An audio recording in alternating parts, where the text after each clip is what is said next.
So I picked up this Cen-Tech 4-in-1 portable power pack the other day. Something that I've wanted to have in the garage for a while. Steve and I are always fixing stuff. We're always fixing cars. I'm always fixing ATVs, inflating tires, you know, an ATV tire, or up at my camper up in the mountains. Sometimes those tires get low and you want to put a little air into them. So these portable jump packs are great to have. They're great to have in a sense that whenever possible, you don't want to jump start vehicle to vehicle. There's a lot of, not this vehicle, but there's a lot of electronics in new vehicles these days. And if the car you're trying to jump start backfeeds, it's easy to blow something up, you know, in the computer or, you know, the wiring on the other car. So having a jump pack like this, it'll eliminate, you know, some of those issues or concerns. You can take the jump pack, go over to the vehicle that's dead, put this on it, wait a couple minutes, hopefully start the vehicle up, get it running, get it home, then get yourself a new battery. And what I'll do is I'll kind of show you a little bit about this product and how to hook it up, how to use it, and what the manufacturer recommends. And kind of glad to have one finally. You know, there's been situations where my wife would call me up and say, hey, the car won't start. And I have kids right now that are starting to drive, so we got them a couple of used cars. And being a used car, it isn't, you know, the most reliable thing. So you always try to fix stuff and make it reliable, but, you know, things happen. So it's a great product to kind of have in the garage. You know, even if your lawn tractor dies and it's out in a remote shed at the end of the yard, which they usually are, you can bring the jump pack out there, wait a couple minutes, jump start your lawn tractor and get the lawn going again, get it mowed, and go get yourself a new battery if it's sold. But enough about that. Before I begin, if you like the video, give it a thumbs up. It'll help us out a ton. Don't forget to subscribe to the channel. We got a lot of great stuff coming out. And if you have any questions, leave a comment. I'll reply back to you. So this is a 4-in-1 portable power pack, jump pack. So to use the flashlight, there's like a little flashlight right here, a work light. There's a button for it right there. And it's somewhat bright. You can, if you click it once, it'll come on like that. And then if you click it again, you can kind of use it as a strobe. So if you're broken down on the side of the highway or something, you can probably set this up if you have it in your car. Let people know that you know, you're broken down. And then if you click it again, it goes a little slower. And if you click it one more time, it'll turn it off. So they recommend that you leave this plugged in and charge it for no longer than 48 hours. You know, once this is lit green, if this is fully charged up after 48 hours or whatever it is, you know, if it's charged up in 24 hours because it's only halfway low, then that's what it is. But the instructions say don't leave it charging for more than 48 hours. And if you have it on your bench, there's a battery test light right here. So if you had the thing unplugged for like 3 weeks and you want to see if you've lost any power to it, you can hit this button right there.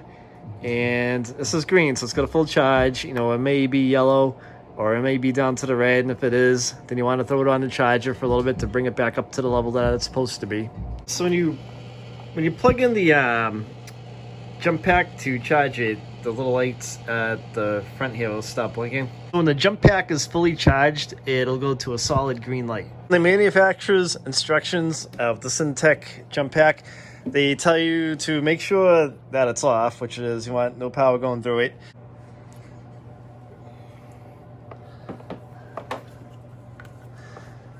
And then you're going to want to hook up the positive battery terminal first. So I'm going to pretend that my Jeep has a dead battery. It doesn't, because they leave it on a trickle charger while it's stored all winter. So what we're going to do is pretend that this thing is dead. What you're going to do is get a good bite and hook up the positive to the battery terminal first. Then you're going to take your negative clamp off of the jump pack, and you want to ground this like a piece of metal somewhere, you know, on the frame or, you know, something that's a good ground. So on this truck, there's a huge chunk of metal right here. We can ground it right there. It goes right to the metal fender wall here. It'll be a good ground. So on this, what the instructions say to do is once you have it hooked up, this light will come on and it'll say that green means there's a correct connection. And if there wasn't a good connection, it would show red, meaning an incorrect connection. So if this was red, before you turn this on, you go on and double check the positive and your negative connection. until this light comes on green. So once it's green, now that it is, per the manufacturer's instructions, they tell you to turn this on, which I'm not going to do because my battery's not dead, so I don't want to mess anything up. Wait 5 minutes and then start the vehicle, and this jump pack should start, your dead battery up and get you on home. My guess is they probably want you to wait like 5 minutes from turning this on, so that to bring the battery level up a little bit on the battery. That's, if I had to take a guess, it's probably what they want you to do, and not to just try to start a really, really dead battery. That may be the reason for it. So once you started the vehicle and it's running, you can come back here, shut this off, and then disconnect your positive, and then connect your negative, and then you should be all set. Make sure you don't touch the two together at any point, because they could spark and, do something.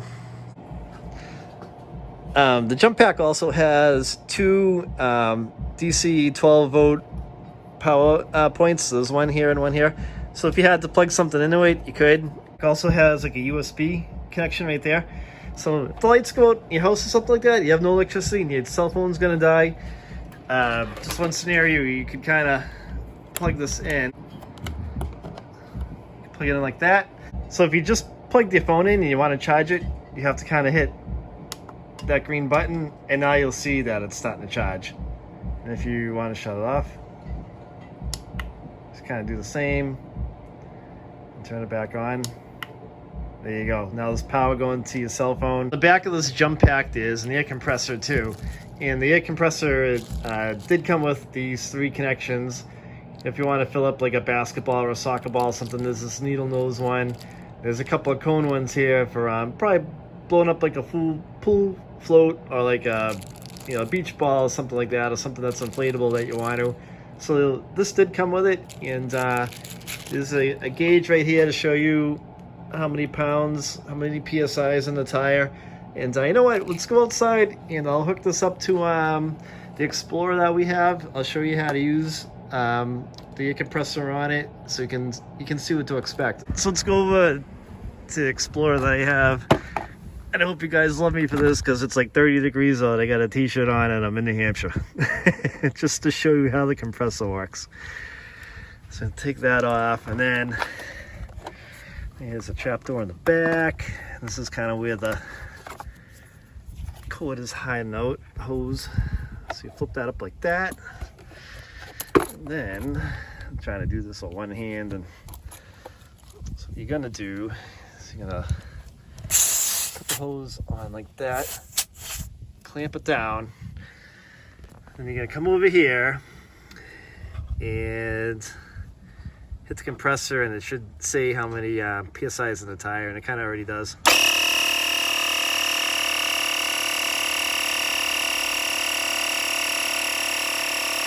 I already have enough air in these tires, but I just actually topped them off with like 34 pounds, I think it is.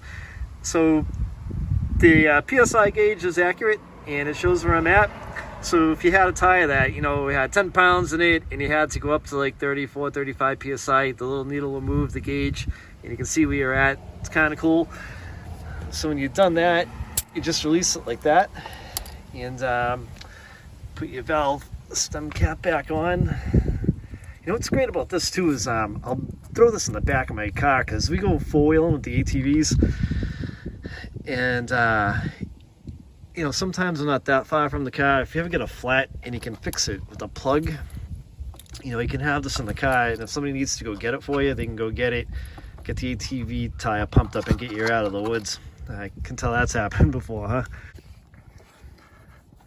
So when you're done with the air hose, you can kind of just ravel it up and tuck it back in here. Again, I'm doing this on one hand. And it kind of just jams right in there like this. See, I can even do it one-handed. And then it kind of locks into place. And let's go back in the garage. So to charge the jump pack, there is a connection right here that kind of swings out. And this is the cable that it came with.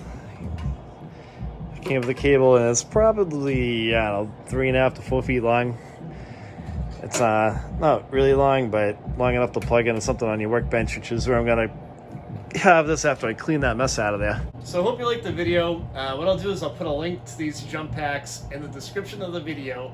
I happen to buy this one from my local Harbor Freight, but if there's not a Harbor Freight near you, you want to buy one of these, I've got them in my Amazon store. Look in the description, there's a link in there, and you can just order it, it'll come right to your house. But it's kind of a cool jump pack. Keep it here, I'll keep it charged up. If you like the video, give it a thumbs up, it helped me out a ton. And if you have a question, leave it in the comments section. I will reply back to you. And don't forget to subscribe to the channel. I got a lot of great content coming out. Steve and I are always fixing stuff. And we'll be out on the ATV soon. You don't want to miss out on anything good. Thanks for watching, guys.